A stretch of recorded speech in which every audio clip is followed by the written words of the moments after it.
Released in 1985, Re-Animator stars Jeffrey Combs as Dr. Herbert West, a medical student and unhinged genius who has just discovered a glowing green serum capable of bringing the dead back to life.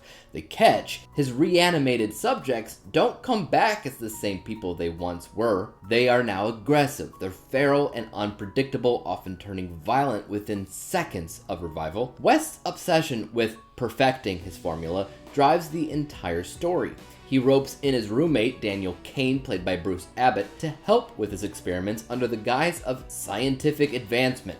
But of course, as is tradition in horror movies about playing God, things spiral completely out of control. Each experiment goes worse than the last, and soon the morgue becomes a war zone of twitching corpses, severed limbs, and glowing syringes. So I watched this film as a part of my 52-week horror movie challenge. The prompt that I was given this time was to watch a film where the antagonist is man-made. I knew right away that this was the perfect excuse to finally sit down and watch Re-Animator from 1985, a cult horror classic that I'd seen referenced for years, but I actually never saw it. I always knew the basics, mad scientist, glowing green serum, zombies, but beyond that, Re-Animator was kind of a mystery to me. After watching it, I can safely say that this movie earns its reputation. It's wild, gory, campy, funny, and just weird enough to stand out even after 40 years. It's one of those movies that can only really have been made in the 80s, and I mean that as the highest compliment possible. Before watching Re-Animator, I mostly knew Jeffrey Combs from the TV show The 4400, where he played Dr. Kevin Burkhoff. Funny enough, that show also featured a mysterious glowing serum that gave people special abilities, except in that show, it was yellow instead of green. I just can't help but think that was a little bit of a nod to Re-Animator because the similarities were just too good to be coincidence. In Re-Animator, Jeffrey Combs is absolutely electric. He walks the perfect line between creepy and charismatic. You can tell Herbert West isn't just evil for the sake of being evil, he genuinely believes that he's on the verge of a real scientific breakthrough. His madness isn't too cartoonish. It's focused and determined, which makes him oddly likable even as he does do some truly horrific things. Combs' performance carries the entire movie. Every time that he's on screen, you can't really look away.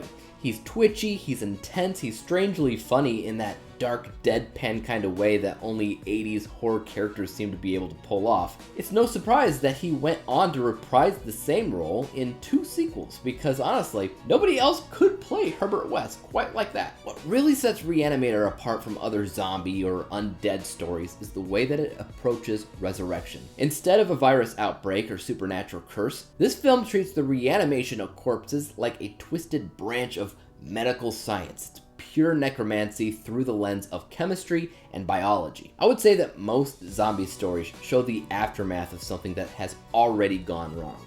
Re-Animator lets you see the mistakes as they happen, one failed experiment at a time. There's something really fascinating about watching Herbert West's determination slowly turn to obsession. He's convinced that his formula works, it's just the subjects who keep malfunctioning. He never stops to consider that maybe death just isn't meant to be reversed. It's also easy to draw comparisons to Frankenstein, and honestly, Re-Animator feels like a spiritual successor to that story. Both are about men who think that they can conquer death, and both learn the hard way that some lines shouldn't be crossed. The difference is that Re-Animator leans a little bit harder into the horror comedy tone, where Frankenstein would be obviously a lot more tragic. So let's talk about the gore, because, obviously this movie does not hold back in that department. Re-Animator is packed with old school practical effects that range from surprisingly convincing to hilariously fake. There's a dead cat scene earlier on in the film that looks more like a stuffed animal than a corpse, but honestly, that's kind of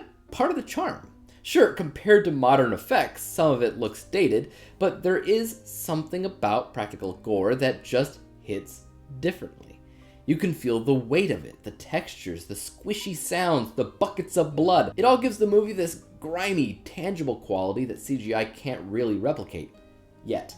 Even when it's over the top, which it often is, it feels handcrafted in a way that adds to the weird charm. Back in 1985, I can only imagine how shocking some of these scenes were. Watching it in 2025, I definitely laughed at a few parts that probably made audiences gasp 40 years ago, but even when it borders on campy, you can see the passion that went into making those effects work. There's a raw, DIY energy to the entire thing that makes me respect it more, not less. At the end of the day, Re-Animator is the definition of a B-movie, in the best possible way. It is messy, outrageous, and unapologetically weird, but it's also clever, well-acted, and surprisingly layered. Herbert West is not just your typical horror villain. He's not out to destroy the world or murder people for fun. He's just a guy who wants to prove his genius, no matter the cost. His experiments keep going terribly wrong, but he's so blinded by ambition that he refuses to stop. There's something oddly tragic about that, buried under all the decapitations and green goo.